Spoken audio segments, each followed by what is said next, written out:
नमस्कार मित्रांनो, मी ऋषी मोठे. तुम्ही बघू शकता पूर्ण आमच्या भूम तालुक्यात गिरवलीमध्ये 2 दिवसापासून एवढा पाऊस झालाय.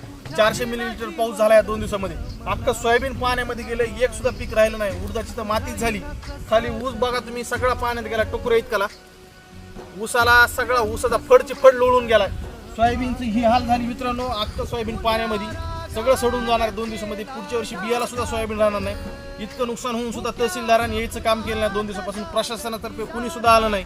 तुमच्या मार्फत ही व्हिडिओ मित्रांनो एवढी शेअर झाली पाहिजे की प्रशासनाला जाग आली पाहिजे. शेतकऱ्याला एवढं नुकसान होऊन सुद्धा कुणी आलं नाही. कर्ज कसं फेडायचं, सगळ्या आता पेरण्या कर्ज काढून केल्या होत्या. पुढच्या वेळेस आता रुपया राहिला नाही द्यायला कुणाला. इतके शेतकऱ्यावर वाईट परिस्थिती आली. नक्की ही व्हिडिओ तुम्ही एवढी शेअर करा तुमच्या फेसबुक व्हॉट्सअपला की प्रशासनापर्यंत गेली पाहिजे. शासनाला सुद्धा जाग आली पाहिजे. त्यांनी येऊन शेतकऱ्याच्या बांधावर त्यांना आधार द्यायची गरज आहे.